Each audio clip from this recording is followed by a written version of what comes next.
सामने बोला करो ना, पीछे बोलने से क्या मतलब होता है? सर पीछे बोलते हैं, सामने कोई नहीं बोलता। जल्दी बोलो, मैं तो ऐसे बोला हूँ।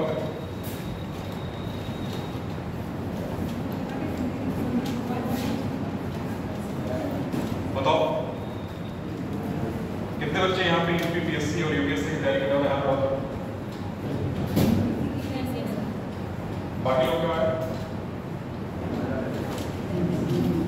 बाकी लोग क्यों आए? कितने बच्चे साइंस साइड के, कितने आर्ट साइड के? साइंस साइड में तो कोई प्रॉब्लम है नहीं क्या समझने में? कल बताओ जरा, बायोलॉजी समझने में कल कोई प्रॉब्लम है नहीं? तो मैं छोड़ दूँ, जल्दी बताओ। आर्ट वाले जैसे प्रॉब्लम हुई थी बायोलॉजी में, आर्ट वाले बच्चे जिससे बायोलॉजी समझने में प्रॉब्लम हुई थी क्या? बताओ, हाँ बताओ। तो मैं मान के चलो कि किसी को कोई प्रॉब्लम नहीं है, ठीक।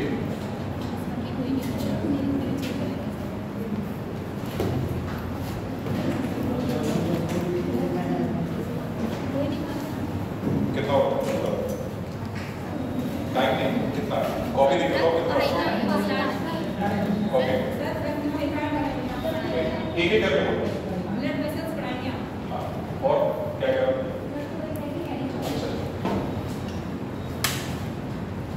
तो बेटा हमारा टॉपिक का अलग तो परिशीलन करना पड़ेगा।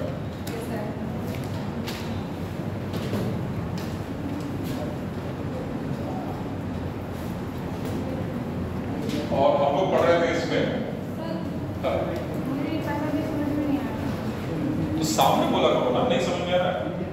लैंग्वेज की प्रॉब्लम होना एक अलग चीज है, टॉपिक समझ में ना आना एक अलग चीज है। बात समझ आ गई? लैंग्वेज की प्रॉब्लम होना एक अलग चीज है, टॉपिक समझ में ना आना एक अलग चीज है, ठीक? क्या बड़ा समझ नहीं आता? सीधे 3 स्टेप याद रखो, ग्लाइकोलाइसिस, क्रेब्स साइकिल, ईटीसी। यानी ईटीसी मतलब इलेक्ट्रॉन ट्रांसपोर्ट चैनल। ग्लाइकोलाइसिस कहाँ हो रहा है? साइटोसोल में या साइटोप्लाज्म में हो रहा है, कोशिका द्रव्य। ग्लाइकोलाइसिस की प्रक्रिया के दौरान टोटल एटीपी कितना बनना है? 8, ठीक है। आते हैं क्रेब्स साइकिल, तो क्रेब्स साइकिल की प्रक्रिया के दौरान टोटल एटीपी कितना है? बताओ जरा। 18 और टोटल कितना है? टोटल ये देखो 6 एनएडीएच बनता है, 2 एफएडीएच2 बनता है और 1 जीटीपी बनता है। यहां से एटीपी कितना मिलेगा? 18। यहां से कितना मिलेगा? 4। और ये तो 1 एटीपी है। कितना हो गया? 23 हुआ है, ठीक। यहाँ 2 रखो। अब कितना हो रहा है? 24 हो गया। 24 एटीपी बेटा ये क्रेब्स साइकिल से बनता है, ठीक। ग्लाइकोलाइसिस से कितना बनता था? 8। जोड़ो कितना हो गया? ये तो क्रेब्स साइकिल वाला हो गया।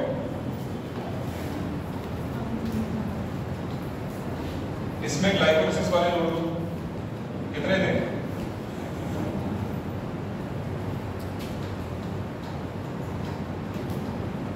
टोटल कितना हो गया? 24 8 कितना हो गया? 32। एक जब होता है जब पायरुवेट से एसिटाइल को एंजाइम में बनना बीच में, ठीक है ना? तो वहां से कितने एनएडीएच होते हैं? 2 एनएडीएच बनते हैं वहां से। तो यहां पे 2 एनएडीएच और जोड़ो,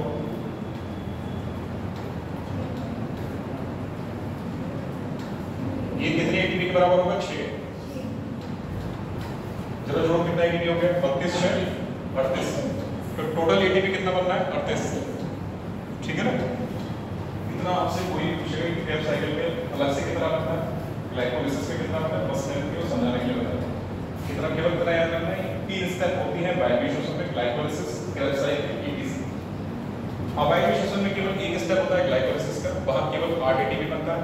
यहाँ एटीपी की संख्या ज्यादा है इसलिए ज्यादा ऊर्जा मिलती है, वहां एटीपी की संख्या कम है यानी 8 है, इसलिए वहां यानी अबाइल शोषण में कम ऊर्जा मिलती है, ठीक है। टोटल नंबर इसमें याद रखना है 38। एडीपी फुल फॉर्म क्या होती है? Adenosine triphosphate. एटीपी की फुल फॉर्म होती है एडिनोसिन ट्राइफॉस्फेट।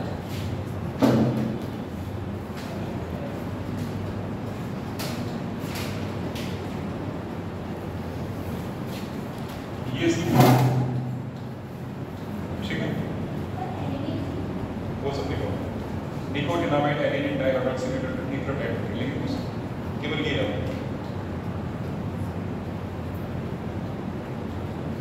जैसे इसकी फ्लैविन एडेनिन डाइऑक्सीन्यूक्लियोटाइड, लेकिन ये सब में केवल ये इम्पोर्टेंट एडिनोसिन ट्राइफॉस्फेट।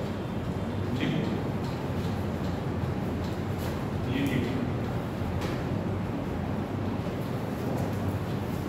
ठीक। बस केवल नंबर याद रखना है कि कुल 38 बनना है, कुल एटीपी कितना बनना है 38। कब बनता है? जब पूरा एक ग्लूकोज विखंडित हो जाता है, पूरा एक ग्लूकोज का अणु विखंडित होने से कितना एटीपी मिलता है? इतना नंबर है। चलो यहाँ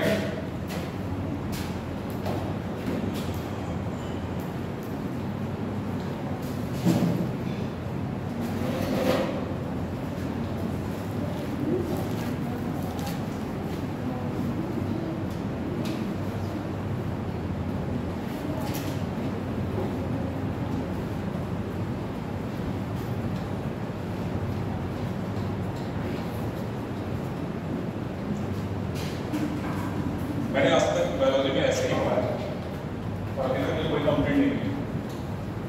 इससे पहले मैं पढ़ा था, ठीक है, मुझे आज तक कोई कंप्लेंट नहीं मिली।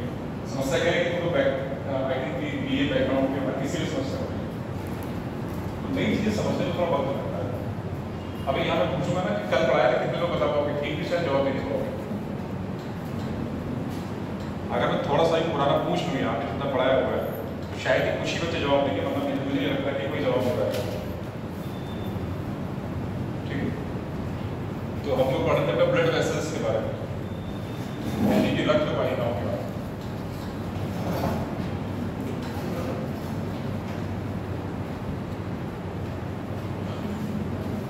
देखो ये होती क्या है, जो हमारे शरीर के भीतर नलिकाएं होती हैं जो कि रक्त को बहाने में शरीर में ले जाने, अंगों तक ले जाने का काम करती हैं और अंगों से वापस हृदय में लाने का काम करती हैं। तो रक्त वाहिकाएं क्या होती हैं?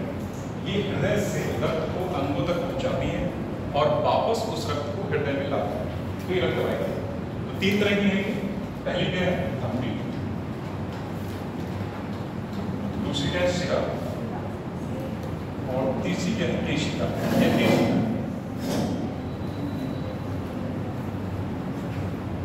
ठीक है बेटा, इसको आर्टरी बोलते हैं, इसको वेन बोलते हैं और इनको कैपिलरीज बोलते हैं। ये 3 तरह की रक्त वाहिकाएं पाई जाती है मानव शरीर में। ठीक है, तो इसमें नंबर 1 करके लिख लो, धमनी। नंबर 1 धमनी।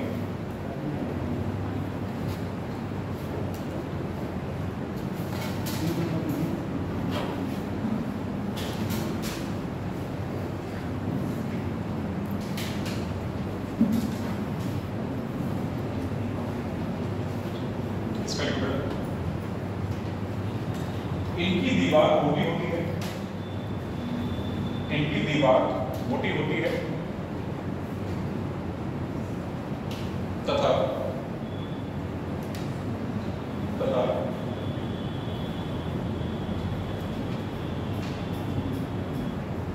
इनके बीच की गुहा यानी कैविटी, इनके बीच की गुहा सक्रिय होती है तथा इनके बीच की गुहा सक्रिय होती है। सक्रिय मतलब कम जगह होता है, सक्रिय होती है।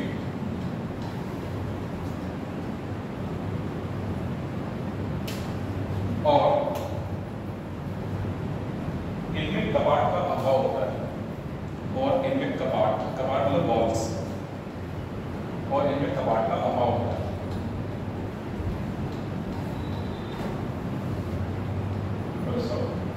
शिराओं की अपेक्षा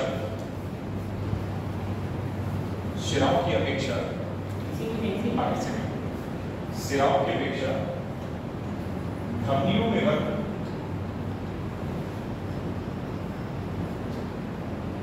रक्त तीव्र वेग से बहता है। सिराओं की अपेक्षा धमनियों में रक्त तीव्र वेग से बहता है।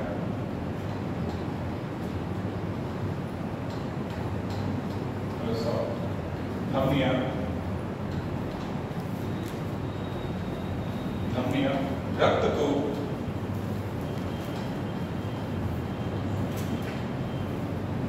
हृदय से अंगों में पहुंचाती हैं। धमनियां रक्त को हृदय से अंगों में पहुंचाती हैं।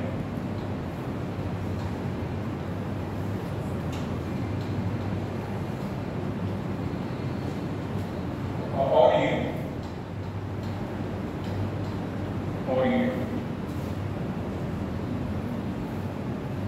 शरीर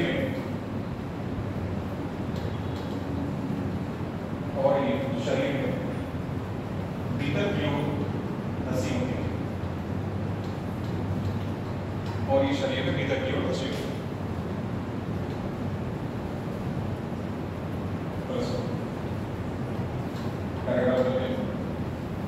सभी धमनियों में शुद्ध रक्त बहता है।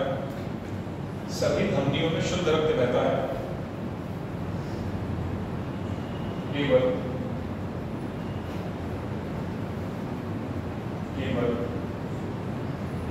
फुफ्फुस धमनी को छोड़ सभी धमनियों में शुद्ध रक्त बहता है। केवल फुफ्फुस यानी पल्मोनरी आर्टरी, केवल फुफ्फुस धमनी को छोड़कर। ठीक है बेटा, फिर करेगा। शरीर में सबसे बड़ी धमनी, शरीर में सबसे बड़ी धमनी एओर्टा कहलाती है। इस तरह से एओर्टा और ब्रैकेट में महाधमनी, इसी को बोलते हैं महाधमनी। शरीर में सबसे बड़ी धमनी एओर्टा कहलाती है। ब्रैकेट में महाधमनी जो लिखा है एओर्टा कहलाती है। और अगला एक नरोशिरा, आपका बोलो तो कुछ कह रहे? अगले एक नरोशिरा,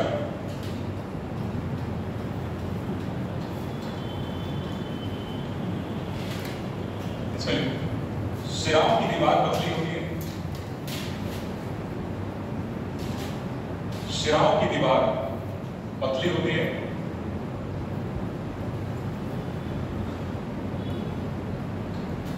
तथा इनकी मध्य की गुहा चौड़ी होती है। शिराओं की दीवार पतली होती है तथा इनके मध्य की गुहा चौड़ी होती है और इनमें कपाट पाए जाते हैं। और इनमें कपाट यानी कि बॉल्स, ठीक है, और इनमें कपाट पाए जाते हैं।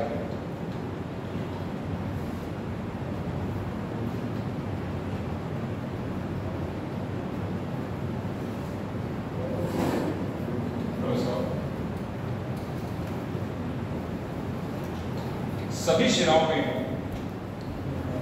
शिराओं में अशुद्ध रक्त बहता है। सभी शिराओं में अशुद्ध रक्त बहता है। केवल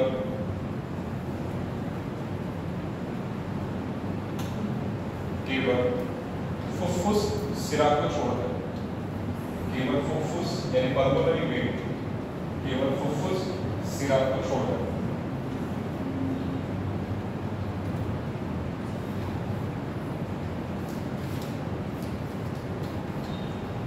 केवल फुफ्फुस शिरा को छोड़, ठीक है। इसी में पैराग्राफ बदल के लिखो।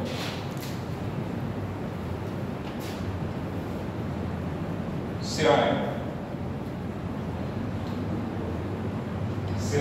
रक्त को अंगों से, शिराएं रक्त को अंगों से हृदय की ओर ले जाती है। शिराएं रक्त को अंगों से हृदय की ओर ले जाती है।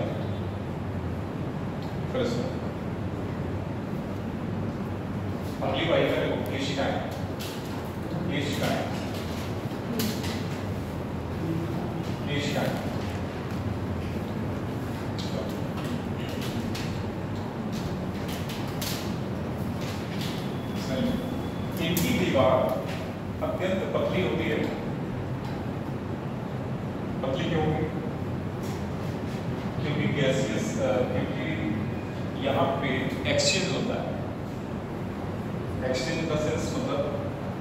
ऑक्सीजन जो है ऊतकों तक पहुंचाई जाती है, साथ में जो हमारे न्यूट्रिएंट्स हैं वो ऊतकों या कोशिकाओं तक पहुंचाए जाते हैं, और साथ ही साथ जो अवशिष्ट पदार्थ होते हैं वो वापस इन्हीं कोशिकाओं के माध्यम से रिमूव कर दिए जाते हैं। इसीलिए इनकी दीवार क्या होती है, बहुत पतली होती है। इसमें लिखना है इनकी दीवार बहुत पतली होती है और इनमें कपाट नहीं बैठता, और इनमें कपाट नहीं बैठता।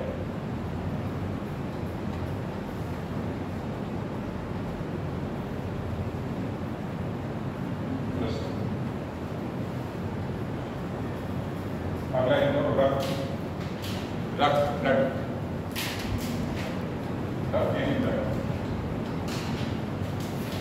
रक्त क्या होता है बताएगा? रक्त क्या होता है?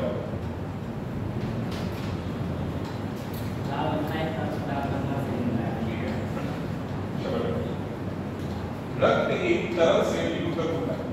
रक्त एक तरल संयोजी ऊतक होता है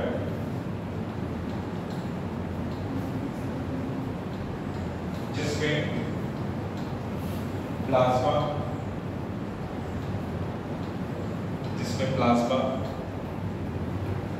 आरबीसी,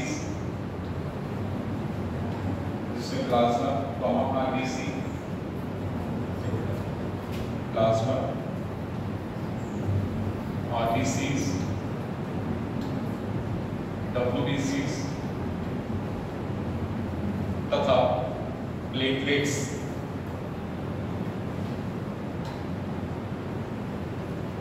जिसमें आरबीसीज, डब्ल्यूबीसीज तथा प्लेटलेट्स पाए जाते हैं। ठीक है, केवल अभी यहाँ इतना ही रक्त के बारे में, बाकी जब टिश्यू वाला टॉपिक पढ़ेगा तो उसमें डिटेल, फिलहाल रक्त के इतना करते हैं। बाकी आरबीसी के पार्ट रहते हैं आगे, डब्ल्यूबीसी के पार्ट रहते हैं। ठीक है, तो ये सभी बात। इसके बाद आएगा दोहरा परिसंचरण तंत्र। दोहरा परिसंचरण तंत्र, दोहरा परिसंचरण तंत्र यानी कि डबल सर्कुलेशन, दोहरा परिसंचरण तंत्र। नाम से क्लियर है कि दोहरा यानी दो बार। मतलब क्या होगा कि रक्त जो है दो बार हृदय में आता है और साथ ही साथ दो बार हृदय से वापस आता है, तो दोहरा परिसंचरण तंत्र। ठीक है, तो इसमें लिखो यह पक्षियों और स्तनधारियों में पाया जाता है। यह पक्षियों और स्तनधारियों में पाया जाता है। यह पक्षियों और स्तनधारियों में पाया जाता है।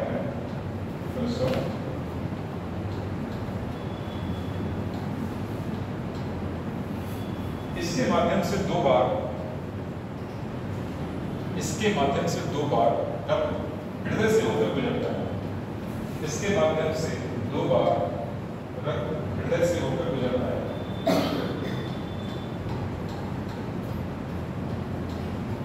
दो बार हृदय से होकर गुजरता है। अगला है खुला परिसंचरण तंत्र। खुला परिसंचरण तंत्र यानी ओपन सर्कुलेटरी सिस्टम। खुला परिसंचरण तंत्र होता है। खुला कहने का मतलब क्या है और बंद कहने का मतलब क्या है? मानव शरीर में रक्त कैसे बहता है? रक्त वाहिकाओं के माध्यम से बहता है।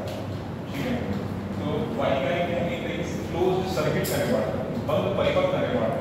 ठीक है, लेकिन जब हम खुले परिसंचरण तंत्र की बात करते हैं तो यहाँ पे रक्त वाहिकाओं का अभाव होता है। खुले परिसंचरण तंत्र में क्या होगा? रक्त वाहिकाओं का अभाव होगा, तो रक्त कैसे बहेगा? रक्त कैविटीज के माध्यम से बहता है। रक्त कैसे बहता है? यहाँ पे कुछ कैविटीज यानी गुहाएं होती हैं जिनके माध्यम से रक्त बहता है। ठीक है, तो यहाँ खुला परिसंचरण से जब रक्त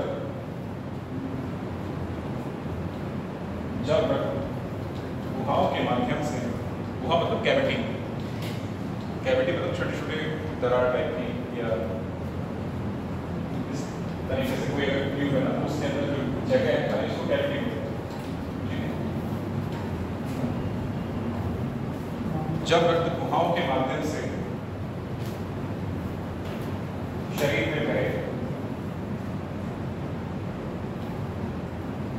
जब रक्त गुहाओं के माध्यम से शरीर में बहे तो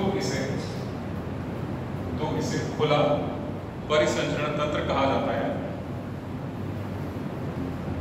जो कि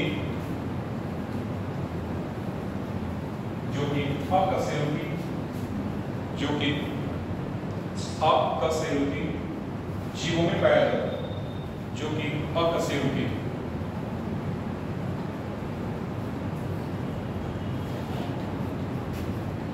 ब्रैकेट में इनवर्टिब्रेट्स,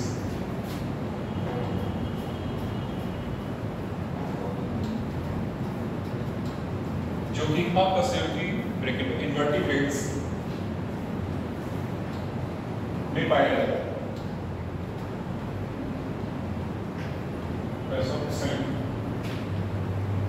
इसमें रक्त वाहिकाओं का अभाव होता है, इसमें रक्त वाहिकाओं का अभाव होता है, इसमें रक्त वाहिकाओं का अभाव होता है। अकशेरुकी किसे कहोगे? जिसमें वर्टिब्रल कॉलम या नोटोकॉर्ड नहीं बनेगा, जिसमें वर्टिब्रल कॉलम मतलब कशेरुखंड या नोटोकॉर्ड नहीं पाई जाती, उसको बोलते हैं अकशेरुकी।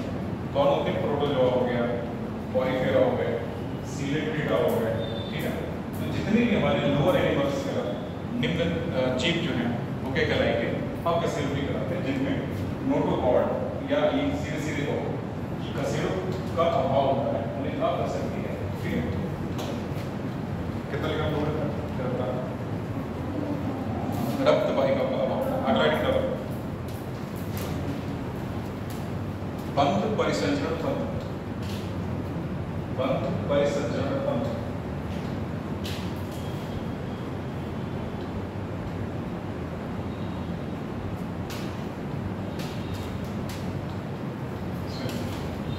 इसमें रक्त का बहाव, इसमें रक्त का बहाव रक्त वाहिकाओं के माध्यम से होता है। इसमें रक्त का बहाव रक्त वाहिकाओं के माध्यम से होता है। इसमें रक्त का बहाव रक्त वाहिकाओं के माध्यम से होता है।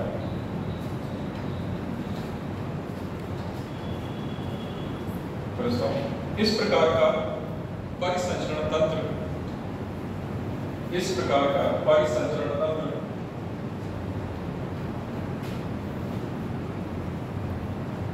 सभी कशेरुकी जीवों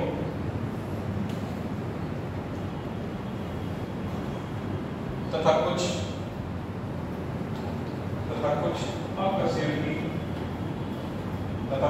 अकशेरुकी जैसे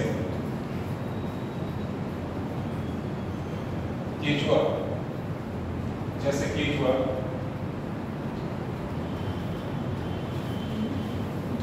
में पाया जाता है, केचुआ में पाया जाता है।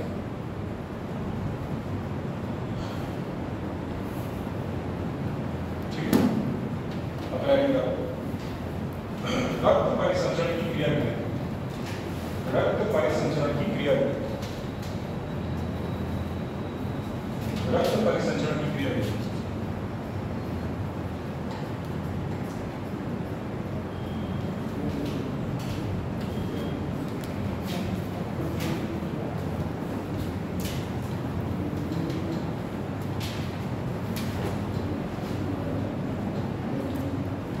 एक डायग्राम बनाते हैं और उसके माध्यम से समझने की कोशिश करते हैं। ठीक है, एक डायग्राम बनाते हैं, उसके माध्यम से समझने की कोशिश करते हैं। तो यहाँ लिखो, यहाँ पे हम लोग लिख देते हैं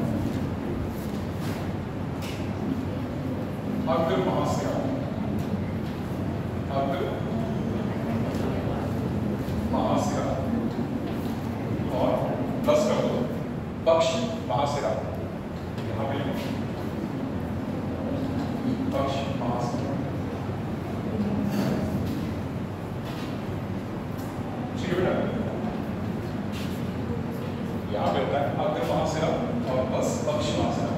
इन महाशिराओं के माध्यम से रक्त कहाँ जाएगा? इनके माध्यम से रक्त कहाँ आएगा? ये आएगा दाएं अलिंद में आएगा। तो इनके माध्यम से रक्त कहाँ आएगा? दाएं अलिंद में। और ये रक्त कैसा होता है? अशुद्ध होता है। ये रक्त कैसा होता है? अशुद्ध। पहले से समझो, बाद में दाएं अलिंद के माध्यम से रक्त कहाँ जाएगा? दाएं निलय में जाएगा। लेकिन कौन से कपाट से होते हुए जाएगा? जरा बताओ, कल नहीं पढ़ा? दाएं अलिंद से रक्त कहाँ जाएगा? दाएं निलय में जाएगा। लेकिन कौन से वाल्व से होते हुए जाएगा? ये वाल्व। कौन सा ये वाल्व? ट्राइकस्पिड या बाइकस्पिड? राइट साइड कौन सा पाया जाता है? ट्राइकस्पिड। तो ट्राइकस्पिड को बोलते हैं त्रिबलनी कपाट। त्रिबलनी कपाट इसी को बोलते हैं ट्राइकस्पिड।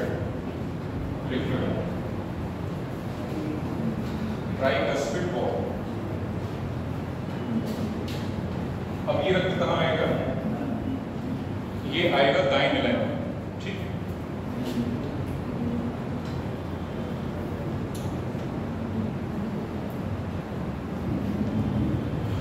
दाएं निलय से रक्त कहाँ जाएगा? क्योंकि ये अशुद्ध रक्त है, कहाँ जाएगा शुद्ध होने के लिए? फेफड़ों में जाएगा ना। लेकिन फेफड़ों में कौन ले जाएगा? पल्मोनरी वेन्स ले जाएंगे।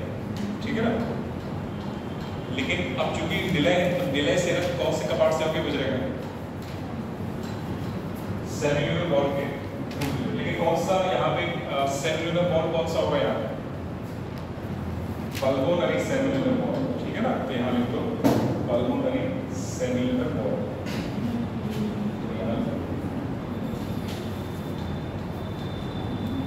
पल्मोनरी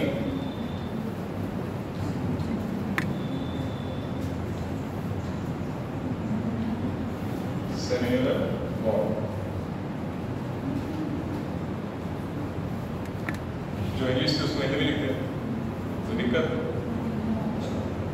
चलो, अब कहाँ आ गया? Pulmonary cellular wall. रक्त कहाँ आएगा? पल्मोनरी वेन यानी फुफ्फुस शिरा में।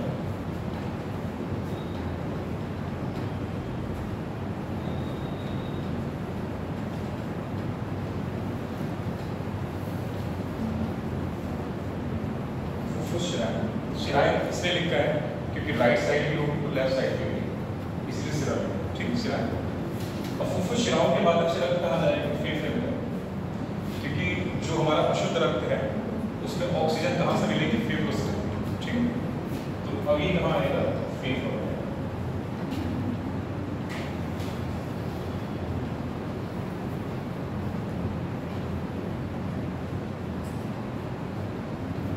फेफड़े में। ठीक है, लंग्स में। तो ब्लड जो है इसका यहाँ पे ऑक्सीजनेशन होगा। ऑक्सीजनेशन का मतलब है कि जो अशुद्ध रक्त है उसमें CO2 बाहर निकल जाएगी और ऑक्सीजन यहाँ पे जुड़ जाएगी। तो ये कहलाएगा ऑक्सीजनेशन। ठीक है। तो यहाँ पे क्या होता है? रक्त जो है ऑक्सीजनेटेड होता है। ऑक्सीजनेशन का मतलब है कि ऑक्सीजन जुड़ना और CO2 बाहर निकलना। ठीक है। फिर इसके माध्यम से रक्त कहाँ आएगा बेटा?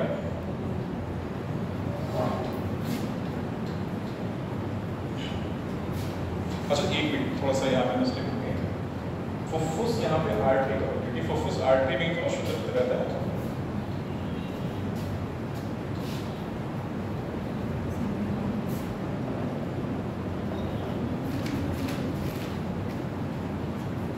यहाँ पे धमनी का पल्मोनरी सुरंग का शुद्ध रक्त रहेगा। ठीक है। तो यहाँ फेफड़े का रक्त आ गया। अब ये रक्त वापस इसको कौन ले जाएगा? पल्मोनरी सिरा यानी कि फुफ्फुस सिरा में आएगी। यहाँ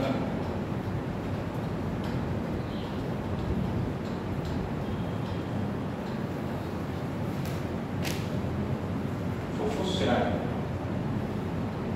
ठीक है। अब फुफ्फुस शिराओं के माध्यम से रक्त कहाँ जाएगा? ये बाएं अलिंद में जाएगा। ठीक है। अब ये कहाँ जाएगा? तो बाएं अलिंद में आएगा।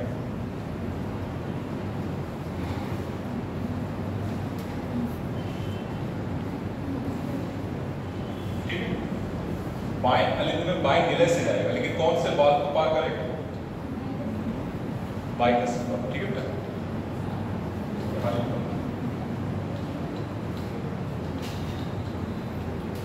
दूरी बोलेंगे अपार्ट, ये इसी को लिखते हैं बाय का सिंबल।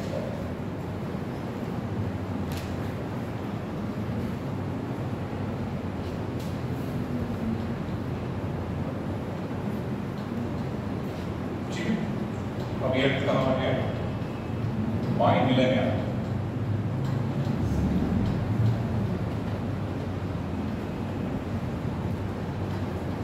ठीक है,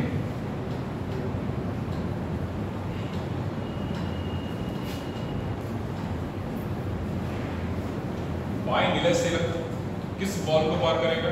तब जाके धमनी पे जाएगा। कौन सा बॉल को पार करेगा? एओर्टिक सेलुलर बॉल, ठीक है? यहाँ पे लिखो एओर्टिक,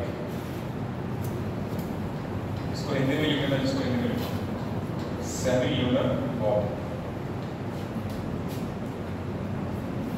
फिर कहाँ आएगा? महाधमनी में आ जाएगा, महाधमनी। फिर कहाँ जाएगा? धमनियों में जाएगा, धमनियाँ। फिर कहाँ आएगा? केशिकाओं में, केशिकाएं। और केशिकाओं में क्या होता है? जो अच्छे पोषक तत्व हैं उनको ग्रहण करा जाता है, और जो अपशिष्ट बनते हैं उनको निष्कासित किया जाता है। तो एक्सचेंज ऑफ गैसेस, गैसों का मीनिंग बेटा यही होता है। तो इसके बाद ये कहाँ जाएगा? यहाँ आ जाएगा, और ये ऐसे करिए।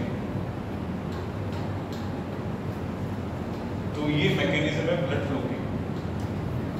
अब देखो जरा, शुद्ध रक्त कितना है, अशुद्ध रक्त कितना है, ठीक है?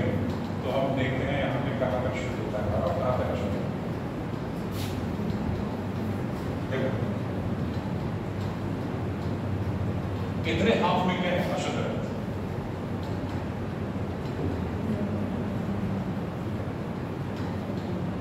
और बचे हुए आधे हाफ में क्या है? शुद्ध रक्त, ठीक है? तो इधर शुद्ध रक्त है।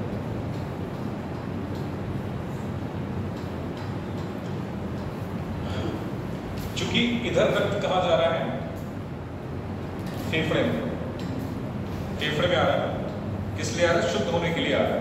तो इसको बोलेंगे पल्मोनरी सर्कुलेशन, इसको बोलेंगे पल्मोनरी सर्कुलेशन। क्यों? क्योंकि अशुद्ध रक्त शुद्ध होने के लिए कहाँ आ रहा है? फेफड़ों में आ रहा है। यहाँ लिखो पल्मोनरी सर्कुलेशन।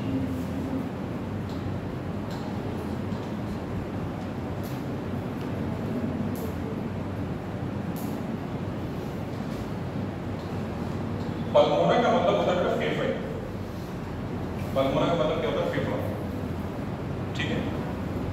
लंग्स के लिए एक साइंटिफिक टर्म है पल्मोना। तो पल्मोना का मतलब होता है फेफड़ा, ठीक है? तो यहाँ शुद्ध रक्त है।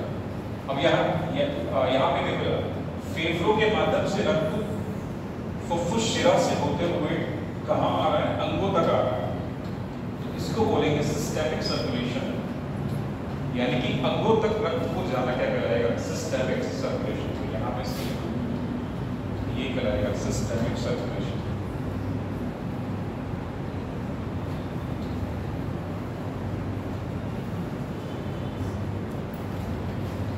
देखो, पल्मोनरी सर्कुलेशन और सिस्टेमिक सर्कुलेशन मिला के क्या बोल दोगे? Double circulation. दोबारा परिसंचरण पढ़ा था हमने, यानी कि 2 बार रक्त हृदय पे जाना और 2 बार वापस आना। तो इन दोनों को मिला के क्या बोल दोगे? Double circulation. डबल सर्कुलेशन में दोनों प्रोसेस होती है, पल्मोनरी सर्कुलेशन और सिस्टेमिक सर्कुलेशन। इन दोनों को मिला के बोलोगे डबल सर्कुलेशन, ठीक है? बनाओ। और कहीं दिक्कत हो तो पूछो।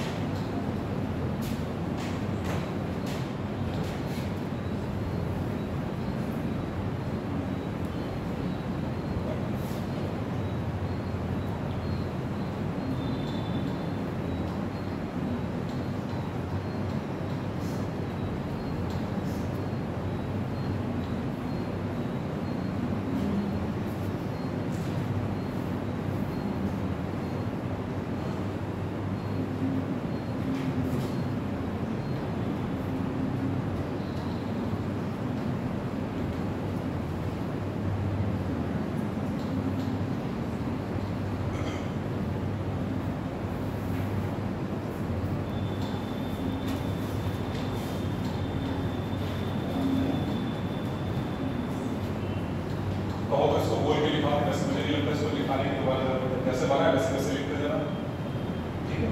तो यही मैकेनिज्म है, अगर लगेगा जरूरत तो बता देना, इसी को बोल के कॉपी में लिखा देना, ठीक है ना। इसी को अगर वहाँ से यहाँ से शुरू करेंगे हम लोग, फिर जैसे जैसे आगे बढ़ता जाए वैसे सारी के सारी सेंटेंस की फॉर्म में लिखते जाएंगे, तो वही मैकेनिज्म बन जाएगा पूरा, ठीक है। या तो ये बिना लग रहा है तो इसको छोड़ें, नहीं तो फिर आगे अगर लिखने का मन है तो उसको लिखा दें, ऐसा बताओ।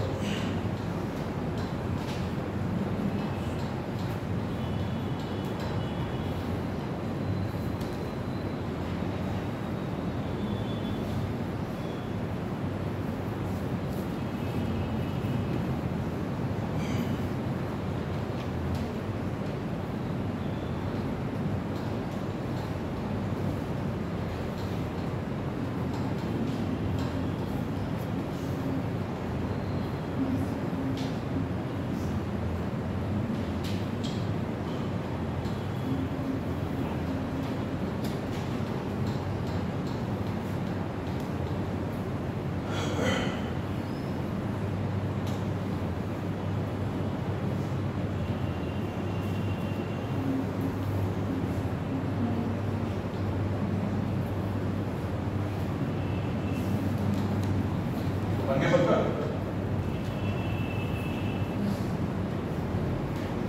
एक बार इसको पढ़ लो, समझ लो, कहीं दिक्कत है तो दोबारा पूछ लो, एक बार इसको देख लो, पढ़ लो, समझो, फिर अगर कहीं दिक्कत है तो बताओ, उसको एक बार दोबारा समझो।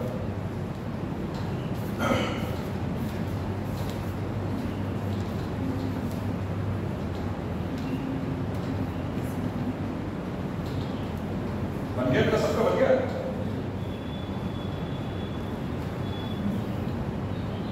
मिटा दे? अरे हाँ हाँ तो जवाब दे दिया करो मुझे।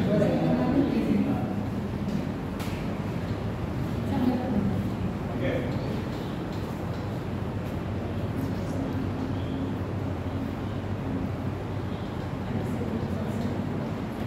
मिटा दे? चलो ठीक है। इसमें किसी को कुछ पूछना तो नहीं है? ठीक है ना, समझ में आ गया कैसे कैसे प्रिंट कहाँ जा रहा है, ठीक है ना। चलो फिलहाल कोई दिक्कत तो पूछ लो।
कुछ नोट करके लिख लो, नोट करके लिख लो।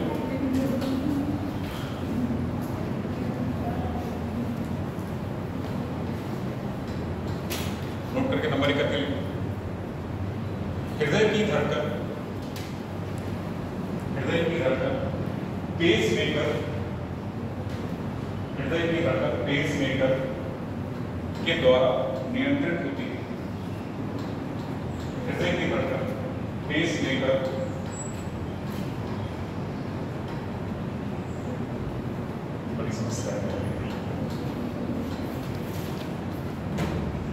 हृदय की धड़कन पेस मेकर के द्वारा नियंत्रित होती है।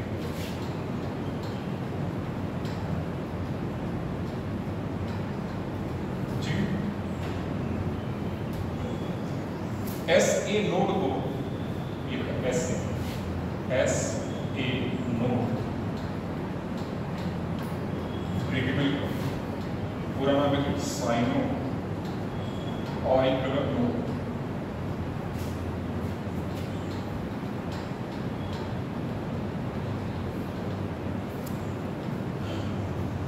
SA नोड ब्रैकेट में साइनो ऑरिकुलर नोड को नेचुरल पेसमेकर कहा जाता है, को नेचुरल पेसमेकर कहा जाता है, जो कि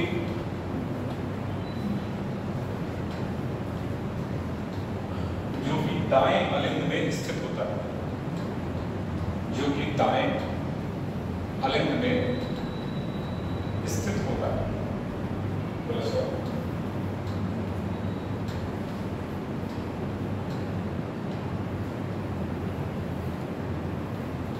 हृदय की धड़कन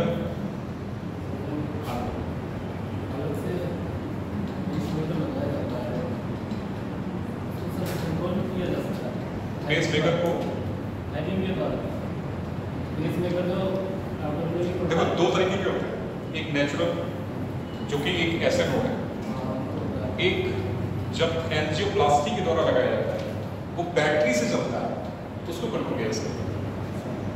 जो बैटरी से चलता है उसको कंट्रोल किया जा सकता है।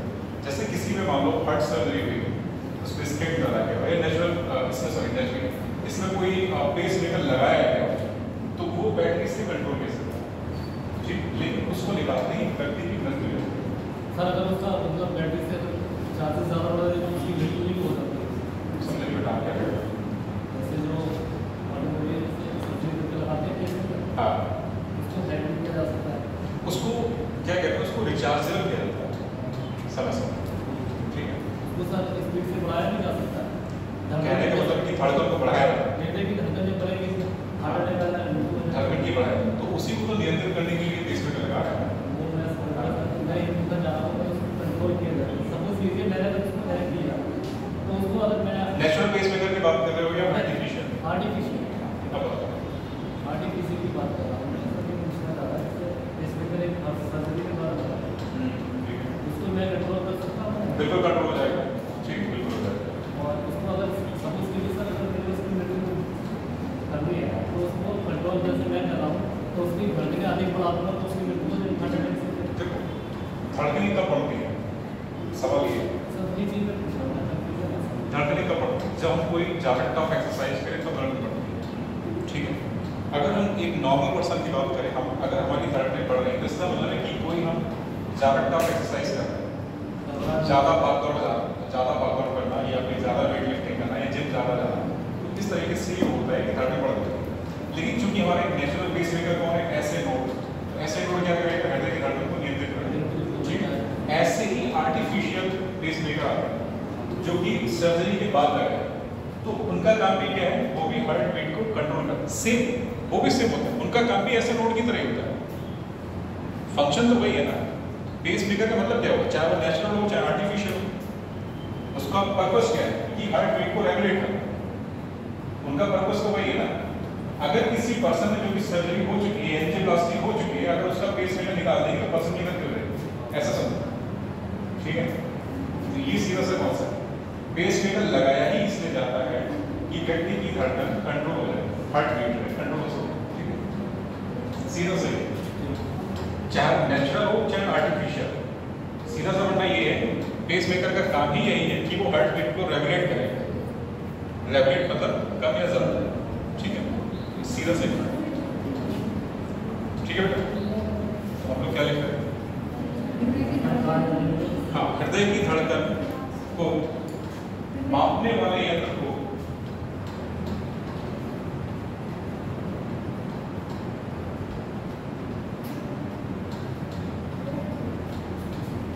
क्या बोलेंगे, बताओ तो। हृदय की धड़कन कौन से यंत्र से मापते हैं, किससे मापेंगे? स्फेग्नोमेटोमीटर या स्टेथोस्कोप से।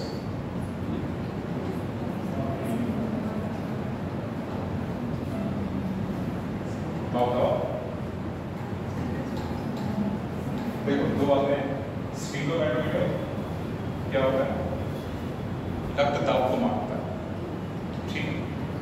स्फिग्नो मैनोमीटर क्या होता है? रक्त दाब को मापता है और जो स्टेथोस्कोप होता है उसके द्वारा हम जो हार्ट बीट है उसको सुनता है। तो ये स्टेथोस्कोप है, ठीक है। हृदय की क्या लिखा है? हृदय की धड़कन मापने वाले यंत्र को स्टेथोस्कोप, हृदय की धड़कन मापने वाले यंत्र को स्टेथोस्कोप कहा जाता है।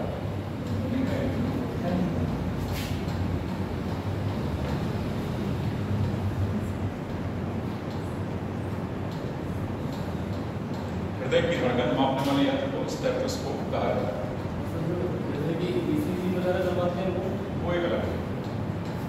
ECG इलेक्ट्रोकार्डियोग्राफी, उसके द्वारा भी क्या कहते हैं हृदय की धड़कन का एक ग्राफिकल निरूपण किया जाता है। ECG इलेक्ट्रोकार्डियोग्राफी, ग्राफिक का मतलब क्या है?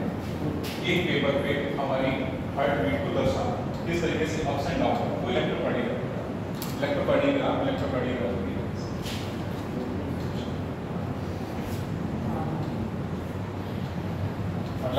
रक्त दाब मापने वाले यंत्र को, रक्त दाब मापने वाले यंत्र को स्फिग्नो मैनोमीटर कहा जाता है।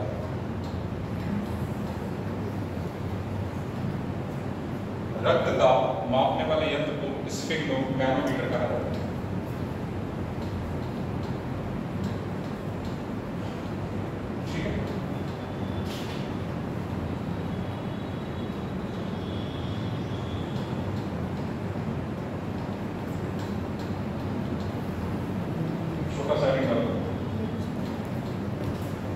हृदय संबंधी बीमारियां, हृदय संबंधी बीमारियां, हृदय संबंधी बीमारियां,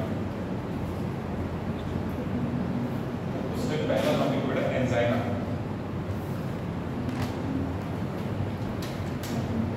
एंजाइना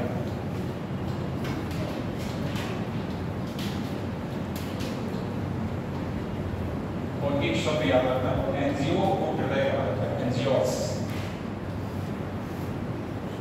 एंजियोस को हार्ट है।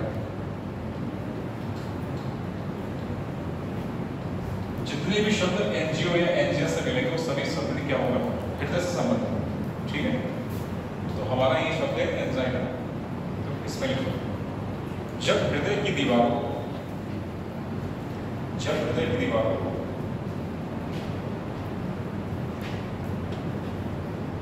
रक्त की सप्लाई, जब हृदय की दीवार को रक्त की सप्लाई सुचारू रूप से ना हो पाए, सप्लाई, जब हृदय की दीवार को रक्त की सप्लाई सुचारू रूप से ना हो पाए, तो ऐसी स्थिति में,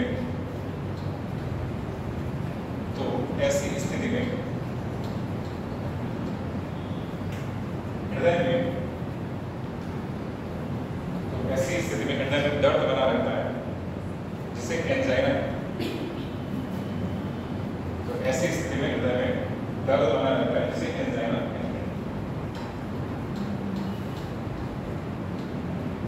अगली बीमारी का नाम है कोरोनरी थ्रोम्बोसिस।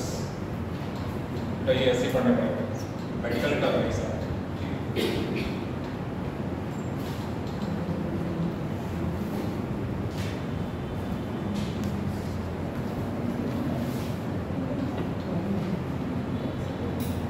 कोरोनरी थ्रोम्बोसिस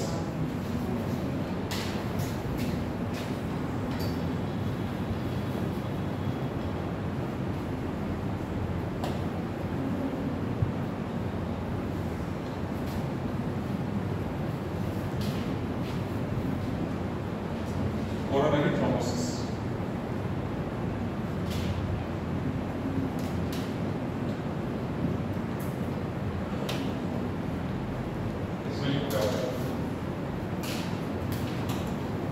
जब धमनियों में रक्त का थक्का जमने लगता है, जब धमनियों में रक्त का थक्का जमने लगता है तो इसे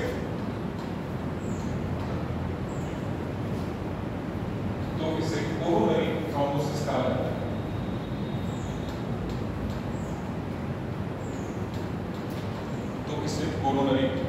थ्रोम्बोसिस का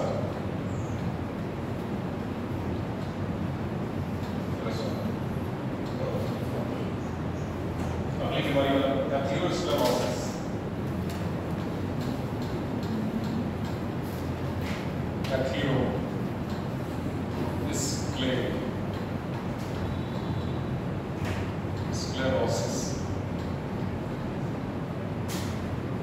एथेरोस्क्लेरोसिस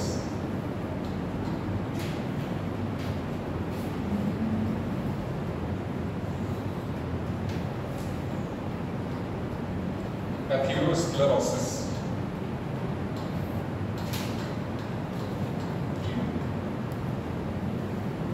देखो इसमें क्या होता है, जब धमनी की दीवार कठोर होने लगे तो उसे क्या बोलते हैं, एथेरोस्क्लेरोसिस। इसमें क्या होता है, जब धमनियों की दीवार कठोर होने लगे तो उसे क्या बोलेंगे बेटा, एथेरोस्क्लेरोसिस। इसमें लिखो। और धमनी की दीवार कठोर क्यों होगी, कोलेस्ट्रॉल के जमाव के कारण। धमनी की दीवार कठोर हो जाती है बेटा, कोलेस्ट्रॉल के जमाव के कारण। ठीक है, इसके लिए जब धमनियों की दीवार कठोर होने लगती है, जब धमनियों की दीवार कठोर होने लगती है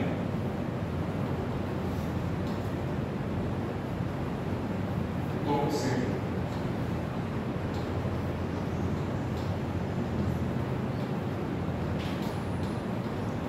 उसे एथेरोस्क्लेरोसिस का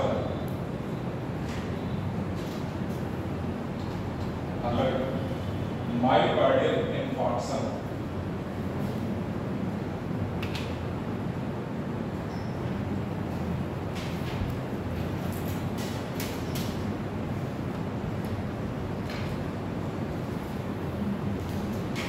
मायोकार्डियल इंफार्क्शन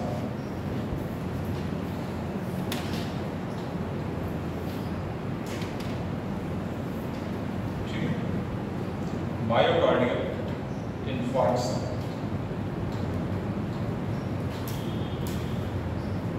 इसको बोलते हैं हार्ट अटैक, इसी को बोलते हैं कार्डियक अरेस्ट या हार्ट अटैक, इसी को बोलते हैं हार्ट अटैक या कार्डियक अरेस्ट।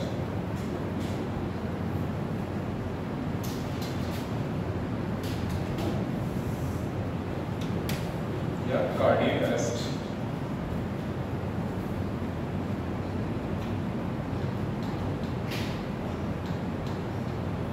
क्यों होता है, ये ऊपर वाली सारी बीमारी के कारण, ऊपर वाली जो सारी बीमारियां इनके कारण अंत में क्या हो जाएगा, मायोकार्डियल इंफार्क्शन यानी हार्ट अटैक हो जाएगा। ठीक है, कोरोनरी थ्रोम्बोसिस, रक्त में थक्का जम जाएगा। एथेरोस्क्लेरोसिस, धमनी की दीवार जो है कठोर हो जाएगी due to deposition of cholesterol के जमाव के कारण धमनी की दीवार कठोर हो जाएगी। तो इन सब का परिणाम क्या बनेगा, मायोकार्डियल इंफार्क्शन, मतलब अंत में क्या हो जाएगा, हार्ट अटैक। ठीक है, तो यही ध्यान रखना, हार्ट अटैक या कार्डियक अरेस्ट।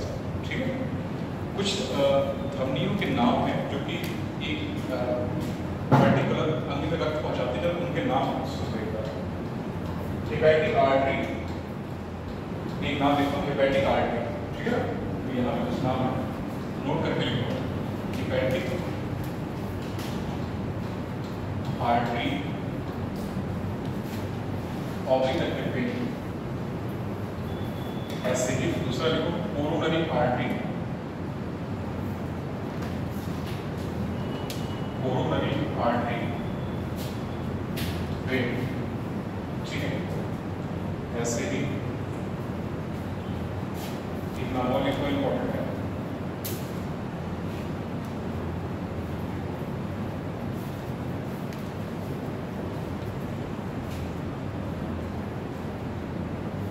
थोड़ा गैप दे देंगे, थोड़ा सा गैप दे देंगे। जगलर आर्टरी या वेन। ठीक है, चलो देख लो क्या है। बस हेपेटिक का मतलब है लिवर, हेपेटिक इसको बोलेंगे लिवर, हेपेटॉस लिवर। तो ऐसी धमनी या सिरा जो हृदय तक, जो यकृत तक रक्त को ले जाए और वहां से वापस लाए, उसको क्या बोलेंगे? हेपेटिक आर्टरी या वेन। ठीक है ना? ऐसी कोरोनरी आर्टरी या वेन ऐसी धमनी या सिरा जो हृदय तक रक्त को ले जाए और वापस लाए। हृदय की दीवारों तक। कोरोनरी आर्टरी का मतलब क्या है भाई? हृदय की दीवारों में तो रक्त चाहिए होगा ना इस काम करने के लिए। तो कोरोनरी आर्टरी मतलब क्या होगा? हृदय की दीवारों पर रक्त पहुंचाने वाली। कोरोनरी वेन क्या होगी? हृदय की दीवारों से रक्त वापस आना। जगुलर आर्टरी और जगुलर वेन। जगुलर आर्टरी क्या होगी? ब्रेन, दिमाग तक रक्त को पहुंचाने वाली, और जगुलर वेन क्या होगी? दिमाग से रक्त को वापस लाने वाली। ठीक है? तो जगुलर किससे संबंधित हो जाएगा? वेन से। ये किससे संबंधित हो जाएगी? हार्ट वॉल यानी हृदय की दीवारों से, हार्ट वॉल। और हेपेटिक किससे संबंधित हो जाएगा? लिवर से। ठीक है? बाकी आर्टरी और वेन तो जानते हो। आर्टरी वेन क्या है? आर्टरी शरीर, आर्टरी क्या है? हृदय से शरीर के अंगों तक रक्त को पहुंचाती है, और वेन क्या है? अंगों से रक्त को वापस कहाँ लाती है? हृदय में। बस। ठीक है? अब इनके नाम याद रखना कि हेपेटिक मतलब लग गया अगर किसी के आगे तो कहाँ ले जाएगा? वो हृदय से संबंधित हो जाएगा। कोरोनरी लग गया तो हृदय से संबंधित हो जाएगा। जगुलर लग गया तो ब्रेन से संबंधित हो जाएगा। बस इतना समस्या है।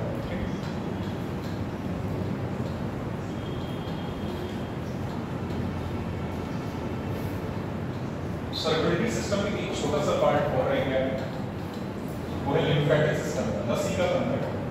ठीक है ना? सर्कुलेटरी सिस्टम का ही एक छोटा सा भाग और है, वो है लसीका तंत्र। इतना लिखने के बाद वो लसीका तंत्र की बात है।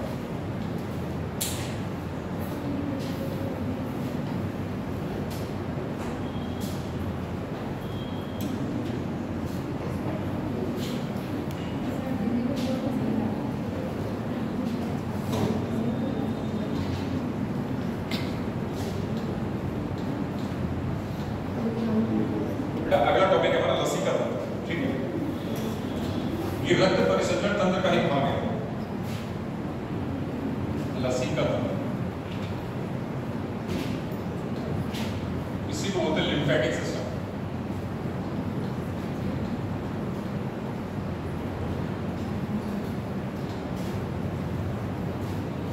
Lymphatic system. लिम्फेटिक सिस्टम क्या होता है? कुछ बातें अगर सुनो, ये भी क्या है? हमारे रक्त परिसंचरण तंत्र का ही भाग होता है। और लिम्फ क्या होता है? ये एक तरल पदार्थ होता है जो कि पानी के समान होता है। लिम्फ क्या है? एक तरल पदार्थ है जो कि पानी के समान होता है, और जो किसमें बहता है? लिम्फ साइनसेस में बहता है, लिम्फ वाहिकाओं में बहता है। ठीक है ना? काम क्या होता है इसका? पहला काम हम लोगों ने जब देखा था, जो आहार नाल वाला टॉपिक होता है। ठीक है? क्या होता है इसका काम? लिम्फेटिक वेसल्स का काम क्या होता है? फैटी एसिड और ग्लिसरॉल का अवशोषण करना, सुरक्षा प्रदान करना, और थोड़े साफ सफाई का काम कौन करता है? यही करता है, लिम्फेटिक वेसल्स। ठीक है? इसके अलावा क्या यहाँ हृदय की तरह कोई पंपिंग ऑर्गन होता है जो कि लिम्फ को शरीर में पंप कर सके? नहीं होता। यहाँ पे हृदय के समान कोई भी पंप करने वाला ऑर्गन नहीं होता। ठीक है? दूसरी बात क्या हो जाएगी इसमें? इसका जो बहाव है वो एक दिशात्मक होता है, यानी कि हमेशा हृदय की ओर होगा, टुवर्ड्स द हार्ट। लिम्फ का बहाव क्या होगा? हृदय की तरफ होगा। ठीक है? और एक ऐसा सिस्टम होगा ओपन या क्लोज, तो ये हमेशा ओपन सिस्टम होता है। ठीक है? तो इसमें बेसिक बातें लिख लो। लसीका तंत्र। लसीका तंत्र हमारे परिसंचरण तंत्र का ही एक भाग है। लसीका तंत्र हमारे परिसंचरण तंत्र का ही एक भाग है।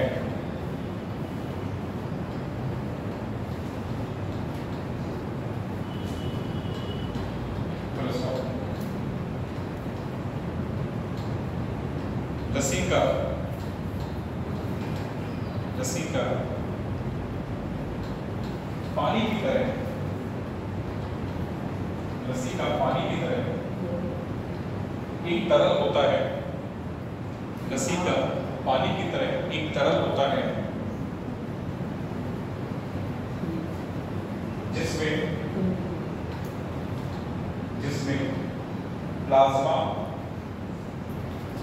जिसमें प्लाज्मा और लिम्फोसाइट्स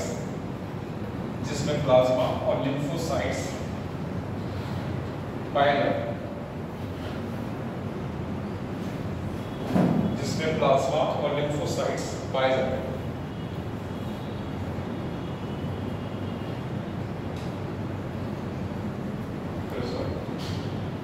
पैराग्राफ बदल लीजिए। लसिका तंत्र में हृदय के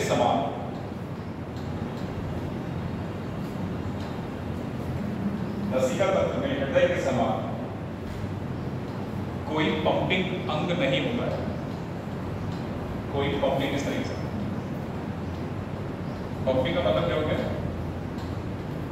पंप करने वाला, ठीक है, कि रक्त को हृदय से अंगों तक ले जाया जाता है इस तरीके से। तो लसिका तंत्र में हृदय के समान कोई पंपिंग अंग नहीं होता है। और साथ ही साथ लसिका का प्रवाह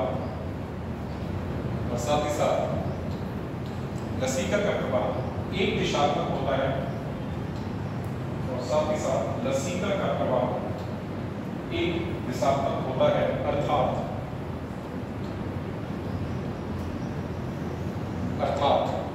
इसका प्रभाव हृदय की ओर होता है, अर्थात इसका प्रभाव हृदय की ओर होता है।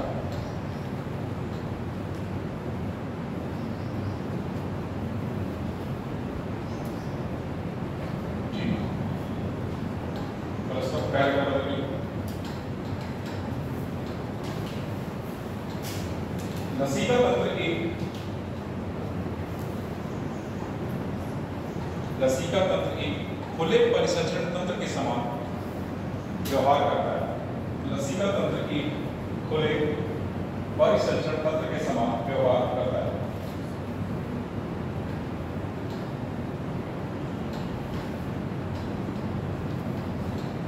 छोटा सा एडिनल कार्य लसिका तंत्र के कार्य, लसिका के कार्य, लसिका के कार्य।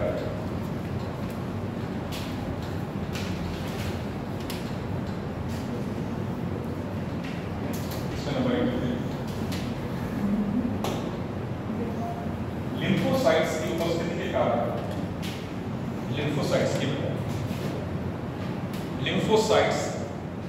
की उपस्थिति के कारण यह शरीर को सुरक्षा प्रदान करता है। लिम्फोसाइट्स की उपस्थिति के कारण यह शरीर को सुरक्षा प्रदान करता है।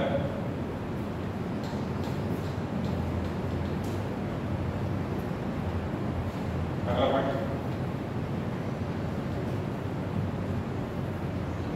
यह शरीर में साफ सफाई का काम करता है। यह शरीर में साफ सफाई का काम करता है।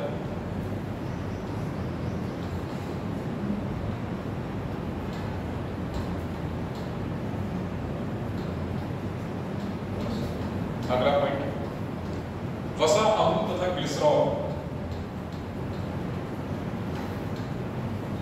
वसा, अम्ल तथा ग्लिसरॉल लसिका वाहिनियों के द्वारा,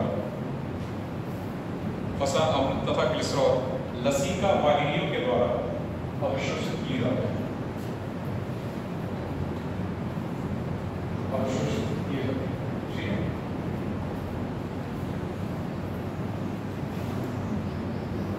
तो बेटा ये तो हमारा पूरा सर्कुलेटरी सिस्टम के बारे में, ठीक है। तो हमारी चैप्टर यहाँ फिनिश हो रहा है।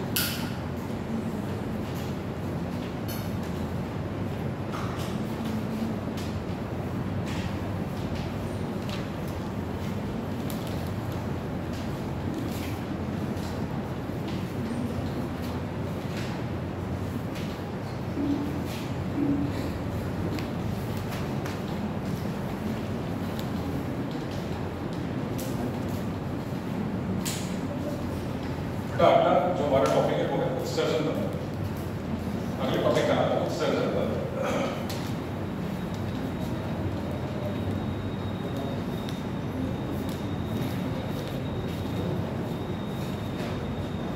उत्सर्जन तंत्र इसी बोलते हैं एक्सक्रीटरी सिस्टम।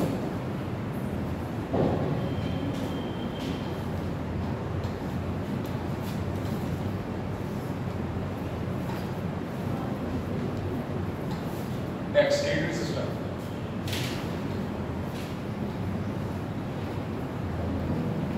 क्या होता है? उत्सर्जन तंत्र अंगों का वह समूह जो उत्सर्जन की प्रक्रिया में भाग लेकर क्या कहलाएगा? उत्सर्जन तंत्र कहलाएगा। उत्सर्जन क्या होता है? उपापचयी क्रियाओं के फलस्वरूप बनने वाले नाइट्रोजनी अपशिष्ट को शरीर से बाहर निकालने की प्रक्रिया क्या कहलाती है? उत्सर्जन। ठीक है, तो ये दो बातें लिखो।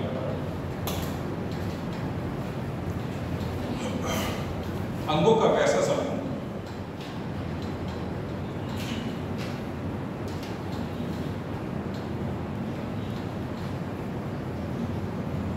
अंगों का वैसा समूह जो उत्सर्जन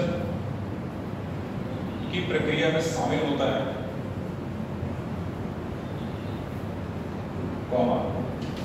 उत्सर्जन तंत्र कहलाता है। अंगों का वैसा समूह जो उत्सर्जन की प्रक्रिया में शामिल होता है, उत्सर्जन तंत्र कहलाता है। तो इसका पहला बदलिए,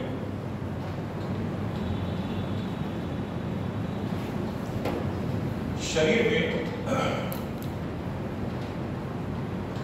में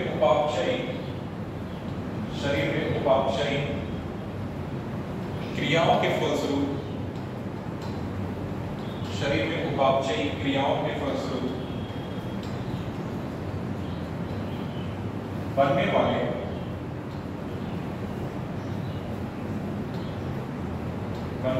नाइट्रोजनी अपशिष्ट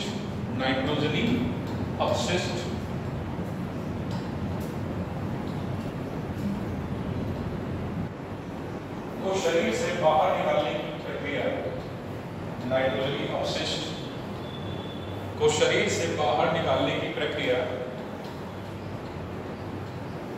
उत्सर्जन कहलाती है।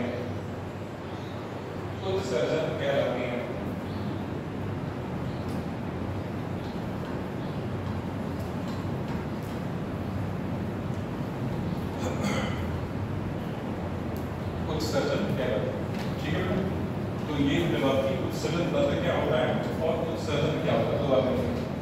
तो उत्सर्जन की आवश्यकता क्या है, क्यों जरूरी है, जरा इसको समझो। उत्सर्जन जरूरी इसलिए ताकि शरीर में जो रक्त का पीएच है उसको मेंटेन किया जा सके। जरूरी क्यों उत्सर्जन? ताकि शरीर में रक्त के पीएच को मेंटेन किया जा सके या बनाए रखा जा सके। दूसरा काम, शरीर के तापमान को नियंत्रित करने के लिए उत्सर्जन की प्रक्रिया जरूरी है। तीसरा काम, ऑस्मो रेगुलेशन के लिए उत्सर्जन की प्रक्रिया जरूरी है। ऑस्मो रेगुलेशन क्या होता है? शरीर में निश्चित जो लवण है उनकी सांद्रता को बनाए रखना, जल संतुलन को बनाए रखना, ऑस्मो रेगुलेशन करता है। ठीक है, इसमें पहली बात थी उत्सर्जन तंत्र के कारण।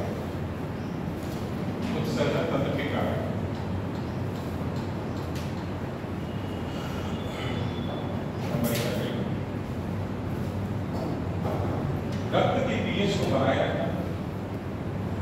के पीएच को बनाए रखना, जब पीएच रक्त का पीएच कितना होता है? 7. क्या होता है? क्षारीय होता है या अम्लीय होता है? रक्त के पीएच को बनाए रखना,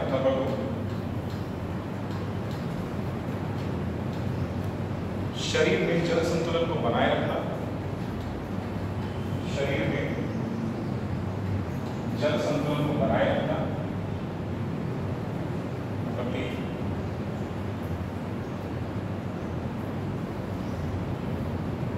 के ताप को नियत रखना,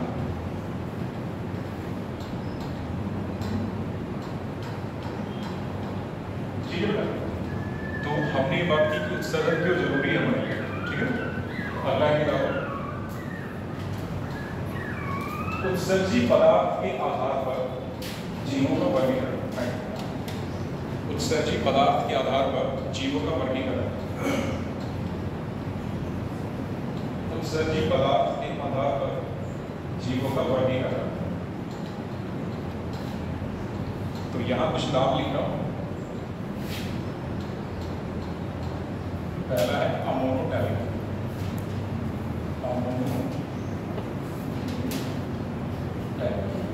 अभी लिखना नहीं, ठीक है। दूसरा है अमीनोटैलिक।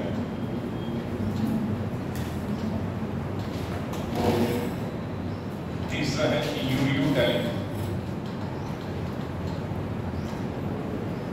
और चौथा है यूरिकोटैलिक।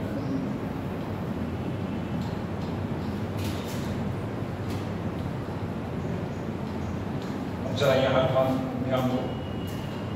एमोनो का मतलब है अमोनिया, ठीक है। एमोनो का मतलब यहाँ पे किस लिखा हुआ है? अमोनिया, ठीक है। यानी कि ऐसे जीव जिनका मुख्य उत्सर्जी पदार्थ क्या बनेगा? अमोनिया, उनको क्या बोलोगे? अमोनोटैलिक। ऐसे जीव जिनका मुख्य उत्सर्जी पदार्थ क्या बनेगा? अमोनिया, उनको बोलोगे अमोनोटैलिक। ये किसमें पाया जाएगा? इस तरीके के जीव कौन कौन से होंगे? मछलियां होंगी इस तरीके की जीव, और कुछ निम्न जंतु होंगे, ठीक है। अगला है अमीनोटैलिक। अमीनो का मतलब है अमीनो एसिड। ऐसे जीव जिनका मुख्य उत्सर्जी पदार्थ क्या होगा? अमीनो एसिड होगा, उनको क्या बोलेंगे? अमीनोटैलिक। और इसका एग्जाम्पल क्या हो जाएगा? इकाइनोडर्मिटा, जैसे तारा मछली, ठीक है। तो ये किसमें आएगा? अमीनोटैलिक में, ठीक। यूरियोटैलिक, ऐसे जंतु जिनका मुख्य उत्सर्जी पदार्थ क्या होगा? यूरिया, वो कहलाएंगे यूरियोटैलिक। और इनके एग्जाम्पल क्या हो जाएगा? एम्फीबिया यानी उभयचर और मैमल्स यानी हम सब, ठीक है। यूरिकोटैलिक, ठीक है। ऐसे जंतु जिनका मुख्य उत्सर्जी पदार्थ क्या बनेगा? यूरिक एसिड, तो उनको बोलेंगे यूरिकोटैलिक। और ये कौन कौन से जीव हो जाएंगे? रेप्टाइल्स हो जाएंगे, इंसेक्ट हो जाएंगे और बर्ड्स हो जाएंगे, ठीक है। समझ में आएगा क्या क्या है? एक नंबर करके लिखो अमोनोटैलिक।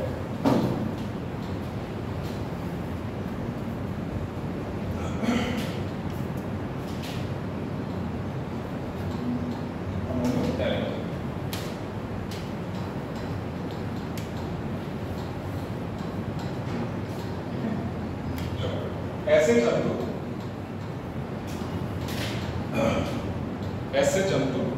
जिनका मुख्य उत्सर्जी पदार्थ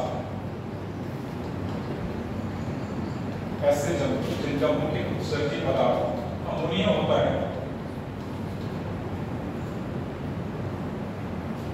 जिनका मुख्य उत्सर्जी पदार्थ अमोनिया होता है, वे अमोनोटैलिक कहलाते हैं। वे अमोनोटैलिक कहलाते हैं। जैसे मछलियां,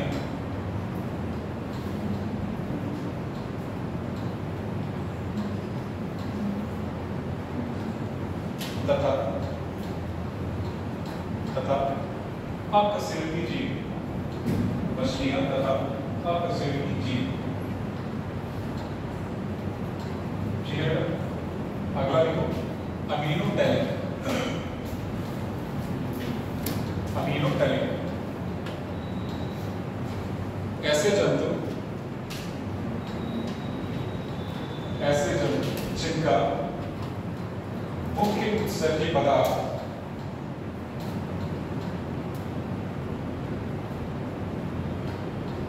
अमीनो एसिड होता है, जिनका मुख्य उत्सर्जी पदार्थ अमीनो एसिड होता है, वे अमीनोटैलिक कहलाते हैं। ऐसे जंतु जिनका मुख्य उत्सर्जी पदार्थ अमीनो एसिड होता है, वे अमीनोटैलिक कहलाते हैं, ठीक है। जैसे इकाइनोडर्मिटा, इसमें जैसे इकाइनोडर्मिटा ब्रैकेट में तो तारा मछली, इसका एक जो है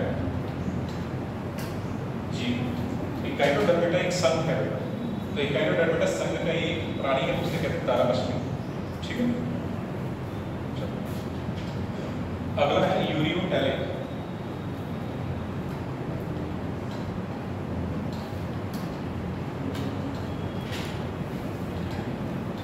यूरियोटैलिक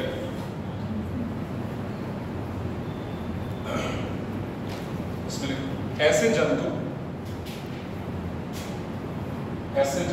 जिनका मुख्य उत्सर्जी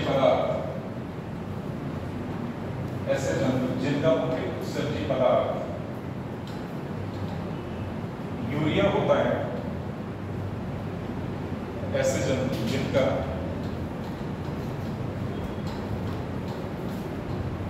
मुख्य उत्सर्जी पदार्थ यूरिया होता है, वे यूरियोटैलिक कहलाते हैं।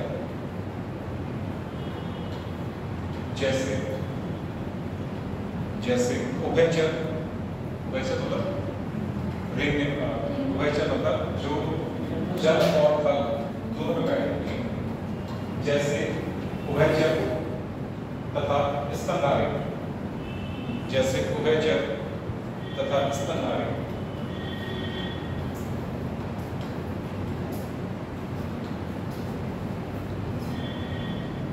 अगला है यूरिकोटैलिक।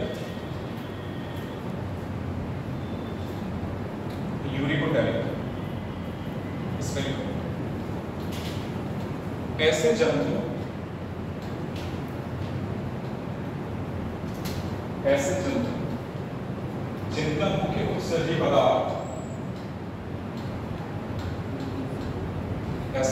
जिनका मुख्य उत्सर्जी पदार्थ यूरिक एसिड होता है, वे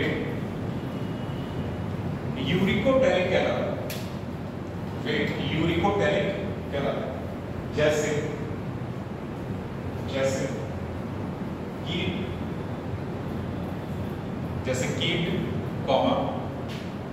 सरीसृप, पक्षी,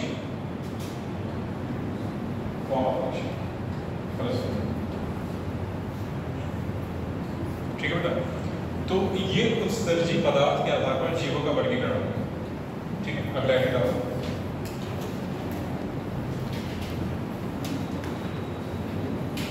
मानव शरीर के मुख्य उत्सर्जी अंग, मानव शरीर के उत्सर्जी अंग, देखिए मुख्य तो केवल किडनी है ना, इसलिए मानव शरीर के उत्सर्जी अंग। तो कौन से उत्सर्जी अंग हो जाएंगे? त्वचा, वो तो मेन, सबसे मेन तो वही, इसीलिए मैंने वहां से मुख्य काटा। सबसे पहले त्वचा हो जाएगा, फिर किडनी हो जाएगा, फिर आंखें हो जाएंगी, फिर फेफड़ा हो जाएगा और फिर लीवर। तो कुल मिला के ये 5 हैं उत्सर्जी अंग जो कि मानव शरीर में पाए जाते हैं। कौन कौन से हो जाएंगे? स्किन, किडनी, आंत, लंग्स और लिवर, 5। पांचों के पहले नाम लिखो या चाहोगे कि करके लिखो। तो मानव शरीर के उत्सर्जी अंग डैश करके नंबर लिख करके लिखो। स्किन यानी त्वचा, स्किन,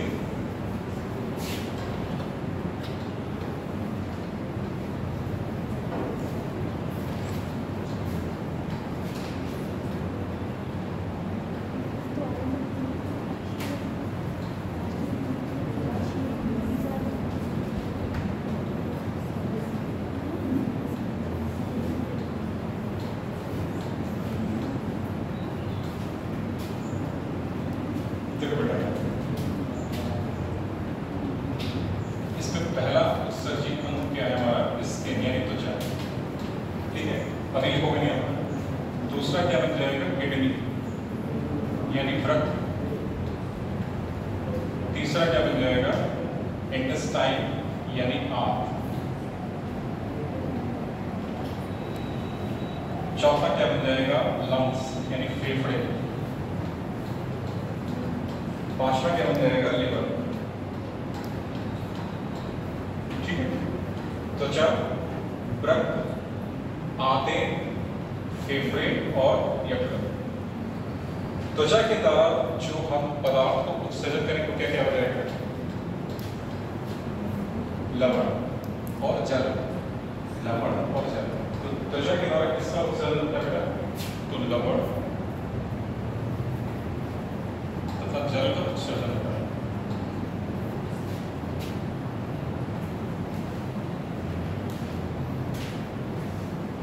ठीक है। किडनी मानव शरीर का मुख्य उत्सर्जी अंग होता है। ठीक, लिखो नहीं है, सुनो।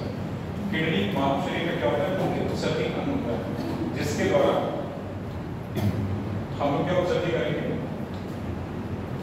यूरिया या यूरिया जनित उत्पाद जो होंगे उनका उत्सर्जन करेंगे। तो यहाँ लिख दो यूरिया। ठीक है, उत्सर्जन यानी कि यूरिया का उत्सर्जन।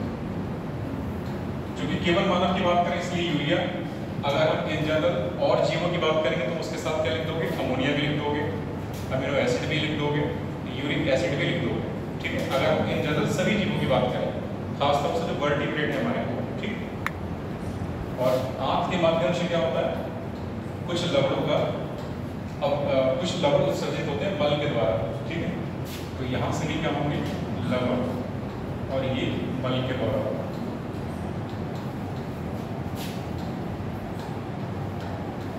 इनका उत्सर्जन। फेफड़ों के द्वारा किसका उत्सर्जन होगा? कार्बन डाइऑक्साइड का, CO2। ठीक है, कार्बन डाइऑक्साइड का उत्सर्जन होगा। लीवर के द्वारा, लीवर के द्वारा अमोनिया या अमोनिया युक्त पदार्थ।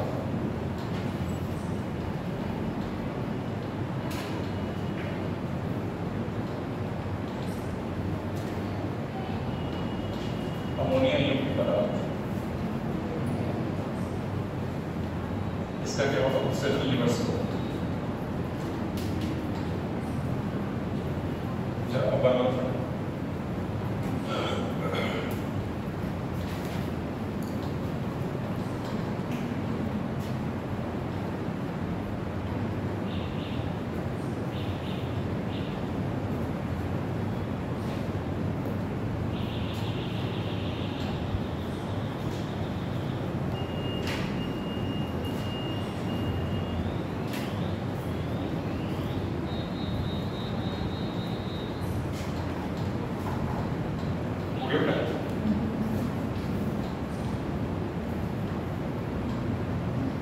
इतना लिखने के बाद एडिंग करना किडनी यानी वृक्क।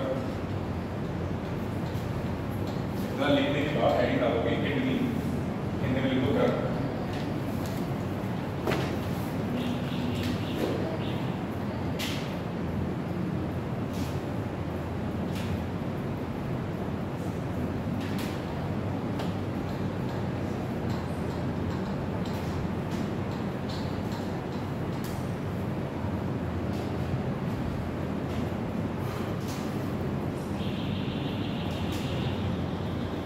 हो गया बेटा?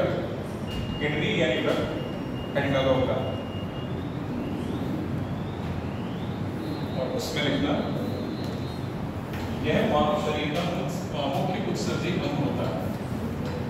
यह है किडनी की हेडिंग पर किडनी बेटा, लीवर किडनी। इसमें यह मानव शरीर का मुख्य उत्सर्जी अंग होता है।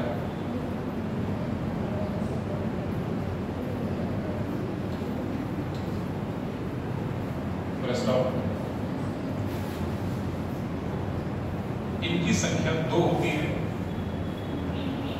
इनकी संख्या 2 होती है तथा इनका आकार, इनकी संख्या 2 होती है तथा इनका आकार सेम के बीज के समान होता है। तथा इनका आकार सेब के बीज के समान होता है।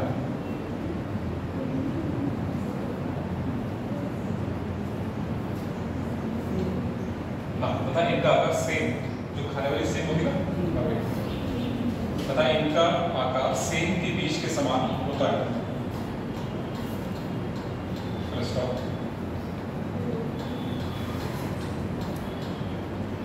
किडनी को मुख्यतः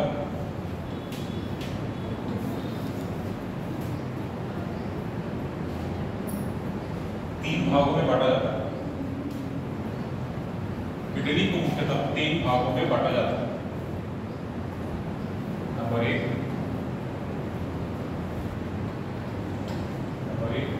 कॉर्टेक्स,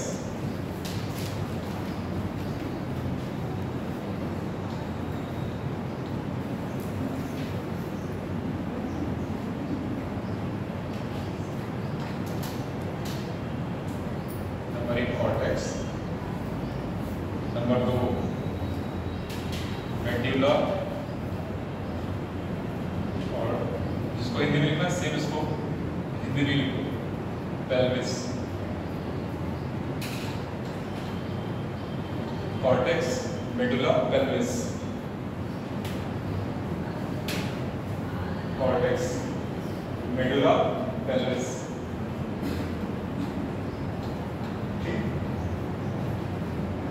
पैराग्राफ बदल के लिखो, इसमें गैप मत लो, तो तीनों साफ होता है। पैराग्राफ बदल के लिखो। किडनी की सबसे बाहरी भाग को कॉर्टेक्स कहा जाता है।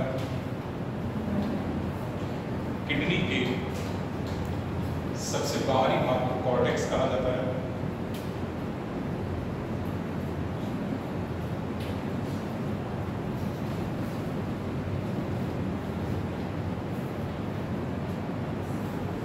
किडनी के सबसे बाहरी भाग को कॉर्टेक्स कहा जाता है। कॉर्टेक्स के भीतर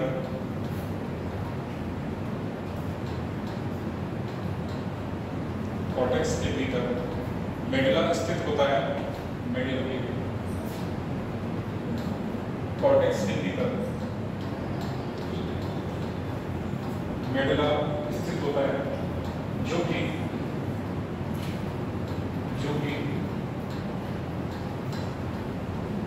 एक चौड़ी नली में खुलता है, जो कि एक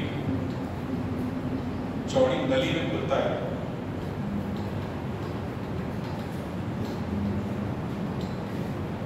जिसे पेल्विस कहा जाता है।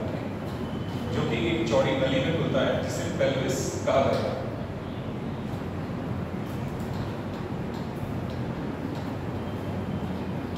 जिसे पेल्विस कहा जाता है। पेल्विस आगे चलकर एक सक्रिय नलिका बनाती है। पेल्विस आगे चलकर एक सक्रिय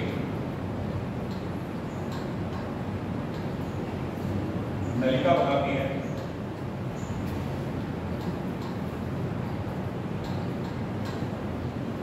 जिसे मूत्रवाहिनी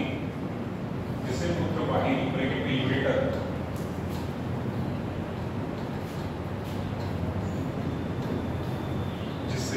यूरेटर कहा जाता है, जिसे यूरेटर कहा जाता है।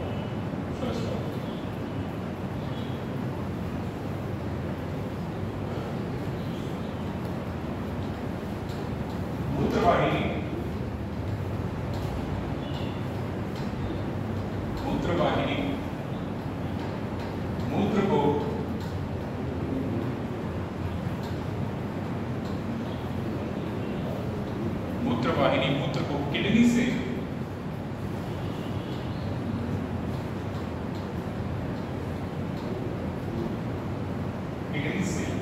यूरिनरी ब्लैडर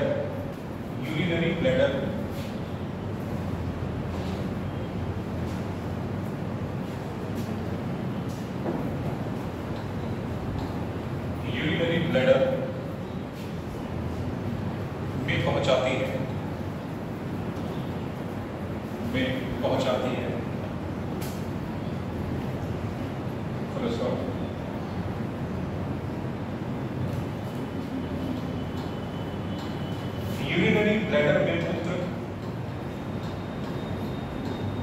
कुछ समय के लिए संचित रहता है, यूरिनरी ब्लैडर में मूत्र कुछ समय के लिए संचित रहता है,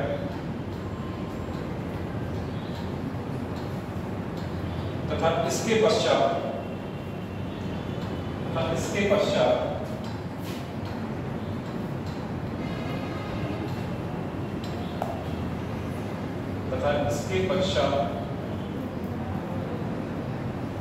यूरिथ्रा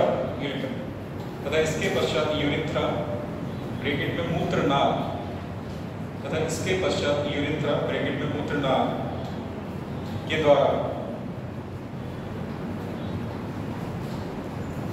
शरीर से बाहर निष्कासित कर दिया जाता है। शरीर से बाहर निष्कासित कर दिया जाता है। शरीर से बाहर निष्कासित कर दिया जाता है। ठीक है, अब जरा यहाँ ध्यान दो। देखो बेटा, ये मेन तो हमारी किडनी के पार्ट हो गया। मेन पार्ट किडनी के क्या है? Main cortex medulla pelvis. और यही पेल्विस आगे जाके सक्रिय नलिका बना लेती है। इसको बोलते हैं यूरेटर, यानी मूत्रवाहिनी। मूत्रवाहिनी का काम क्या होगा? यूरिन को किडनी से कहाँ पहुंचाएगी? यूरिनरी ब्लैडर में पहुंचाएगी। ठीक है, यहाँ पे यूरिन कुछ समय के लिए स्टोर रहेगा। ठीक है, स्टोर रहने के बाद यूरिथ्रा द्वारा यानी मूत्रनाल द्वारा यूरिन को शरीर से बाहर निष्कासित कर दिया जाएगा।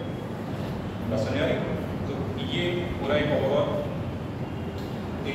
मतलब एक स्केच था कैसे किडनी के भाग काम कर रहे हैं और कैसे यूरिन पास हो रहा है शरीर से। ठीक है बेटा, पैराग्राफ बदल के लिखो।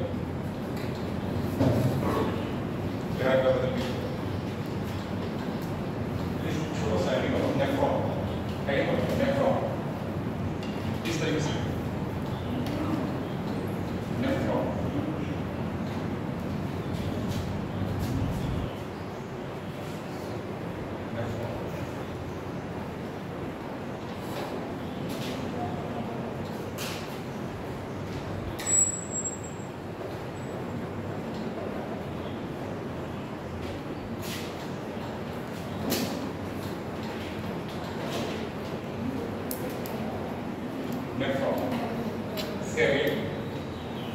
यह रक्त की कार्यात्मक इकाई होती है।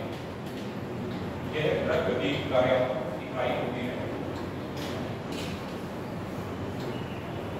यह रक्त की कार्यात्मक मतलब फंक्शनल यूनिट ऑफ किडनी रक्त की कार्यात्मक इकाई होती है, जिसे दो भागों में विभाजित किया जाता है। जिसे दो भागों में विभाजित किया जाता है। देखो बेटा, यहाँ ऐसे बना लेते हैं नेफ्रॉन और इस तरीके से थोड़ा सा फ्लो चार्ट के फॉर्म रीनल कॉर्पस्कल्स। रीनल कॉर्पस्कल्स। ठीक है, अगला बात क्या हो जाएगा? Renal tubules.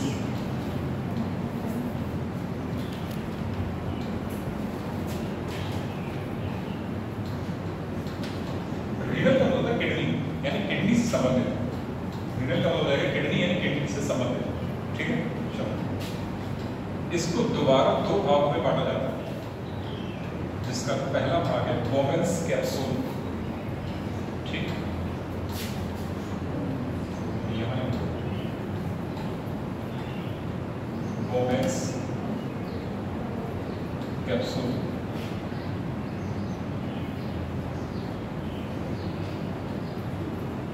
और अगला भाग है ग्लोमेरुलस। ग्लोब में थोड़ा गैप के लिए करते हैं, दोनों के बीच थोड़ा थोड़ा गैप। Glomerulus, glomerulus. ठीक है, इसको तीन भाग में बांटा जाएगा। PCP इसका फुल फॉर्म है proximal convoluted tubule. Proximal convoluted tubule.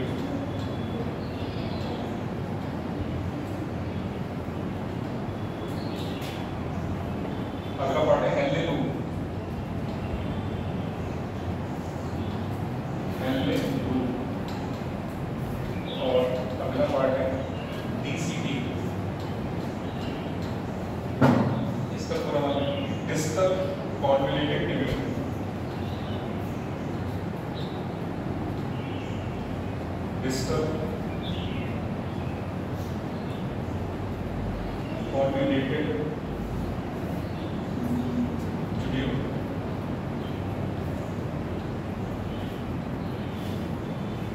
किताब तो नेफ्रॉन जो है कुल मिला के कितने भाग हैं नेफ्रॉन के? 1 2 3 4 5। 2 रीनल कैप्सूल्स रीनल कार्पस्कल्स के अंतर्गत आ रहे हैं और 3 रीनल ट्यूब्यूल्स के अंतर्गत आ रहे हैं। ठीक है,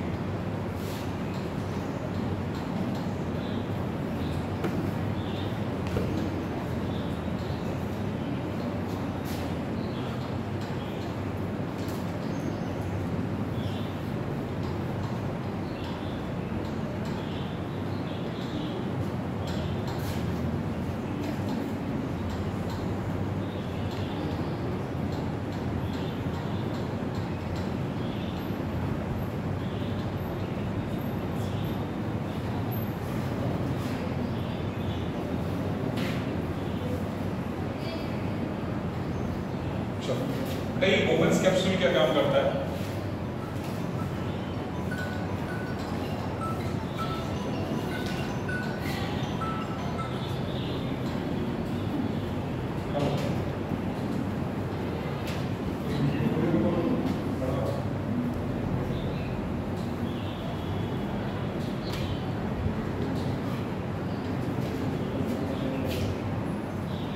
बेटा बोवेंस कैप्सूल का काम क्या होता है? ये ग्लोमेरुलस को चारों तरफ से घेर के रखता है। बोवेंस कैप्सूल एक प्यालेनुमा संरचना होती है जो कि ग्लोमेरुलस को चारों तरफ से घेर के रखता है। ठीक है, और ग्लोमेरुलस का मेन काम क्या है? फिल्ट्रेशन ब्लड का यहीं पे होता है। तो ब्लड का फिल्ट्रेशन कहाँ होगा बेटा? ये ग्लोमेरुलस में होता है। ठीक है, ब्लड का फिल्ट्रेशन ग्लोमेरुलस में होगा। बाकी ये भाग है पीसीटी। पीसीटी मतलब प्रॉक्सिमल का मतलब समीपस्थ नलिका। तो प्रॉक्सिमल का मतलब समीपस्थ। जैसे अगर आप हाथ की बात करें तो हाथ का नजदीक वाला सिरा कौन सा है? ये वाला है ना, तो इसको बोलेंगे प्रॉक्सिमल एंड। हाथ का दूर वाला सिरा कौन सा है? ये वाला, तो इसको बोलेंगे डिस्टल। डिस्टल का मतलब है दूरस्थ सिरा, प्रॉक्सिमल का मतलब है समीपस्थ सिरा। ठीक है, तो जो नलिका पास में रहेगी उसको क्या बोलेंगे? Convoluted tubule.